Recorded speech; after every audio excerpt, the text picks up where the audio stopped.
dirahmati Allah, marilah pertama-tama kita panjatkan puji syukur kepada Allah yang mana pada kesempatan siang hari ini kita masih diberi kesempatan untuk melaksanakan sholat zuhur dalam keadaan sehat,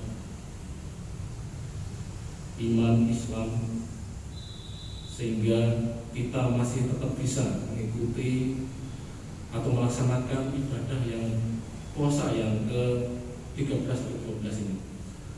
Bapak Ibu rahmatullah, ada beberapa hal yang perlu kami sampaikan. Yang pertama, untuk apa atau kita susah-susah beribadah atau berpuasa atau ibadah-ibadah yang lain, kecuali dalam rangka untuk menggapai kebahagiaan kita dunia dan akhirat. Selama ini kita mencoba apapun yang dilakukan dalam rangka untuk menggapai kebahagiaan di dunia dan akhirat. Meskipun bahagia itu sendiri adalah relatif ya. Ada cerita yang menarik ketika ada seseorang yang tidur di hotel berbintang 5. Dia kelisian tidak bisa tidur melihat sesosok atau seseorang yang tidur di atas becak dengan meringkuk dengan bantal kayu ya. Ini ada apa sebetulnya? Nah, ini merupakan hal-hal yang memang terjadi sebagai umat manusia. Karena yang namanya kebahagiaan itu adalah relatif dan dari mana kita pandang. Kadang dengan gaji yang tinggi belum tentu kita bahagia, atau sebaliknya, mungkin dengan gaji yang cukup atau mungkin kalau dipikir mungkin nggak cukup, kalau dihitung-hitung ternyata cukup, bisa membiayai anak-anak sekolah ya. Nah, ini kan relatif. Nah, sebetulnya apa atau indikator kebahagiaan itu? Indikator kebahagiaan seseorang itu dapat kita bagi menjadi beberapa indikator. Yang pertama kan kelihatan bahwa seseorang yang bahagia itu akan selalu bersyukur, sebagaimana disebutkan dalam Quran surat Ibrahim yang ke-7, A'udzubillahi minasyaitonirrajim, la in syakartum la azidannakum wa la in kafartum inna bila sakit ya. Ini yang artinya sesungguhnya jika kamu bersyukur pasti kami akan menambah nikmat kepadamu, dan jika kamu mengingkari nikmatku maka sesungguhnya azab akan pedih. Nah, ini merupakan suatu firman Allah yang mana pada kesempatan ini menjadi parameter bagi kita. Sebetulnya kalau kita mendapatkan rezeki berapapun itu harus mengucapkan alhamdulillah. Seorang istri diberi gaji sama suaminya berapapun bilang alhamdulillah, meskipun dalam hatinya masih grundel kurang lipat misalnya. Tapi dengan mengucapkan alhamdulillah, merasa bersyukur dengan berapapun gaji yang diberikan atau rezeki yang kita diberi oleh Allah, itu adalah merupakan rasa syukur kita pada Allah bahwa apapun yang menjadi rezeki itu adalah hak bagi kita semua. Kita tahu bahwa ada seorang namanya Doni Salmanan yang sekarang viral ya. Dia mendapatkan gajian per bulan sampai berapa Mas Dini? 3 miliar ya.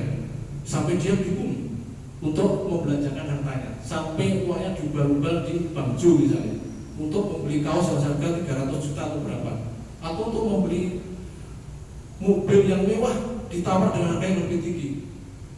Sampai saya pernah dengar cuitan dari seorang yang kaya pun tidak akan mengambil uangnya sampai segitu. Berarti itu bukan uangnya, ternyata betul. Di kemudian hari ternyata disita polisi terkait dengan itu. Jadi dengan harta yang melimpah itu pasti belum tentu membuat kebahagiaan seseorang. Banyak pikiran, banyak bagaimana cara menyimpan di bank atau bagaimanapun, dia akan selalu mengamankan hartanya itu sendiri. Nah, Bapak Ibu sekalian, rezeki ini sebetulnya sudah ditakdirkan oleh Allah ya. Jadi berapapun rezeki kita itu adalah sudah takdir.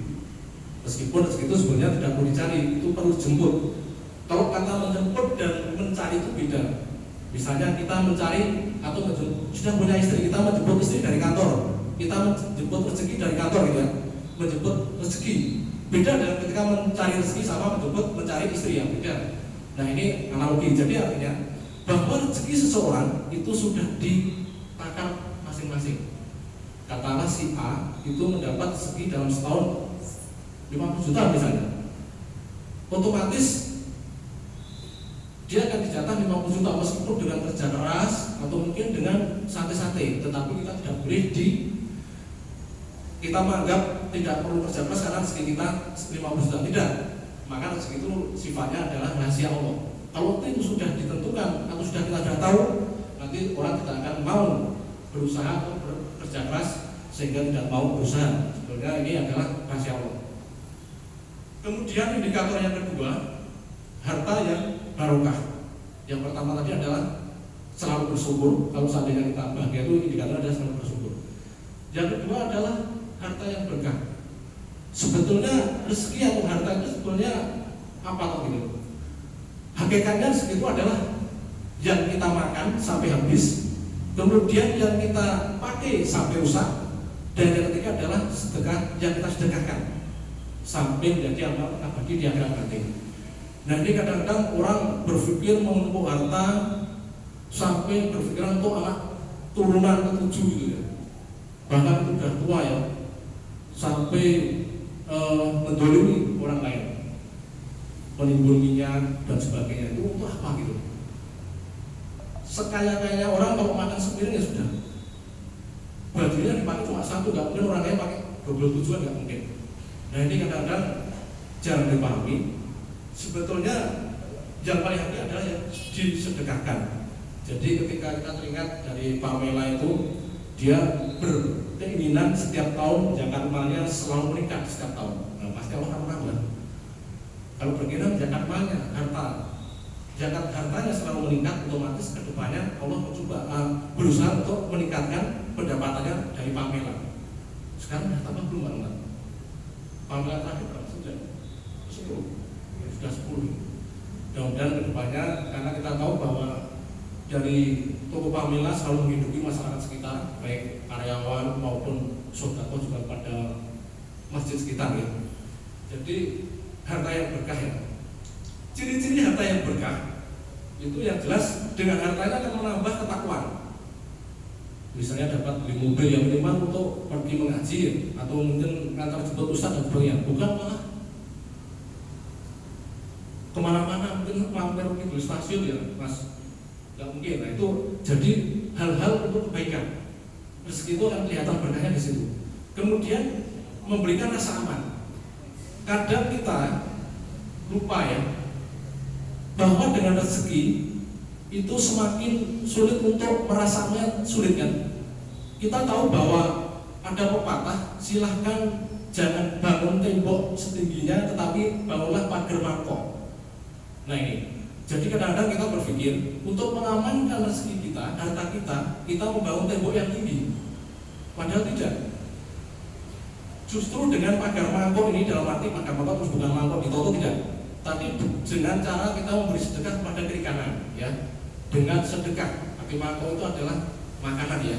Mungkin masak sayur di banyak kuahin ya, di kuahin dibanyakin dan sebagainya. Ada cerita gara-gara orang pelit ya. Di suatu perumahan itu ada mobil datang gitu ya, dikira mau pindahan karena memang orang itu nggak kenal kiri kanan dan jarang bersedekah ya. Ini nggak kerasa nih, tapi cerita saja, kita ambil ibrohnya. Di suatu perumahan ini kanan kirinya nggak tahu bahwa dikira dia pindahan. Ternyata orang yang punya ini ternyata pergi. Setelah berapa jam atau mungkin sore gitu ya, yang punya pulang kaget.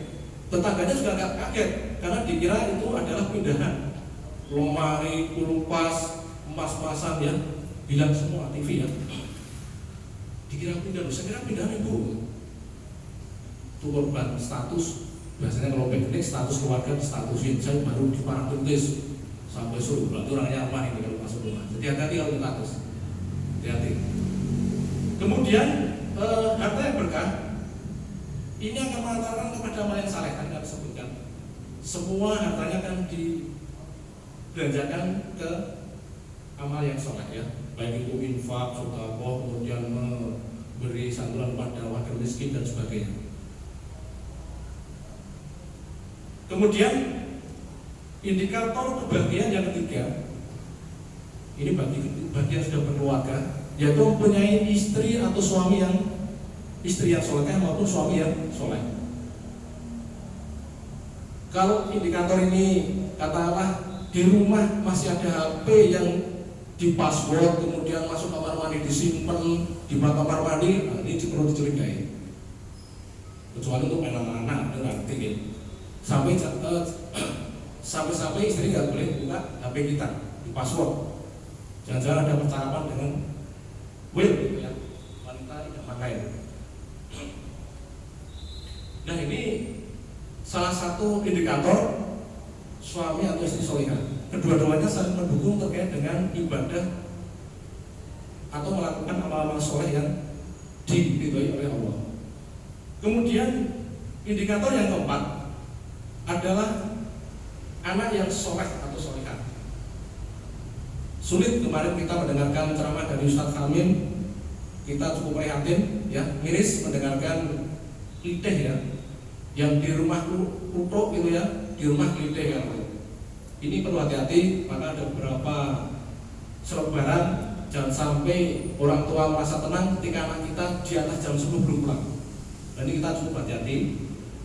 Di rumah anak itu selalu sendiko dawuh, siap, pada orang tua ternyata di luar tuake. Hati-hati. Ini yang salah siapa?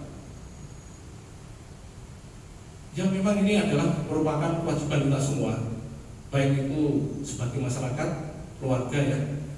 Jangan sampai anak kita terjebak di sana. Ya sebetulnya permasalahan ini dimulai dari keluarga. Kadang orang tua ketika nilai matematikanya anak itu 5 atau 6 merasa gengsi, merasa malu gitu, ya. Tetapi ketika anak nggak bisa baca Quran, santai aja, ya.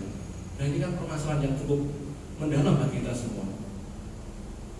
Alhamdulillah sekarang sudah merebak banyak SDIT, ya, yang berbasis agama, yang full day, itu sudah menjadi pilihan bagi keluarga, bagi keluarga kita yang notabene sebetulnya istilah sekolah gratis itu ternyata tidak menarik bagi kita sebenarnya.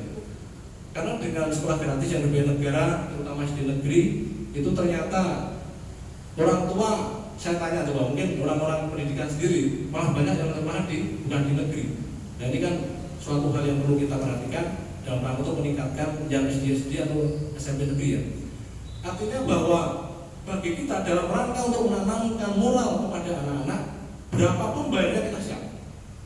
Artinya kita tidak tertarik lagi dengan sekolah gratis, kan gitu, ya. Karena penanaman moral akhlak bagi anak-anak dari sejak SD, ya, pendidikan dasar itu, ya, sangat penting. Karena ketika sudah masuk SMA itu akan lebih sulit dikendalikan. Sekarang anak SMA nggak bisa baca Iqra atau Quran, dia sudah gengsi mau belajar. Nah ini monggo kepada bapak-bapak sekalian, karena hanya anak-anak soleh yang akan selalu mendoakan orang tua ketika kita sudah tidak ada. Jangan sampai anak kita sukses, karirnya maju, ketika kita mau meninggal nggak bisa menanamkan, itu kan jadi lucu, kan gitu, ya. Kemudian indikator yang ke-5, yang terakhir, terkait dengan kebahagiaan seseorang, itu adalah adanya lingkungan yang kondusif. Ketika kita merasa bahagia gitu, ya. Misalnya kita dalam suatu pertemuan, ketika kita tidak ada merasa diharapkan, dan ketika kita ada, kita dianggap ada, kayak gitu. Tetapi ketika orang yang merasa dirinya tidak dibutuhkan, itu merupakan siksaan tersendiri bagi jiwa itu sendiri, ya. Orang itu sendiri. Di kampung misalnya ada orang yang ketika dia ada, wah itu pasti sekelompok teman-temannya sudah wani parah, ini pasti kisruh, kan, ada ini. Tetapi ketika dia tidak ada atau pergi, merasa senang. Nah ini, jadi dengan adanya indikator yang kelima ini, yaitu lingkungan yang kondusif, akan membuat seseorang atau masyarakat merasa tenang, ya, merasa orang itu bermanfaat bagi masyarakat itu sendiri. Jadi sebaik-baiknya manusia adalah orang yang bermanfaat bagi orang lain. Nah, ini Bapak Ibu sekalian, ada 5 indikator, mudah-mudahan dapat dipetik di siang hari ini. Ini sebagai pengingat saya dan berguna bagi Bapak Ibu sekalian. Sudah 15 menit ya Pak. Saya kira saya tidak akan panjang lebar. Ada kurang lebihnya mohon maaf. Assalamualaikum warahmatullahi wabarakatuh.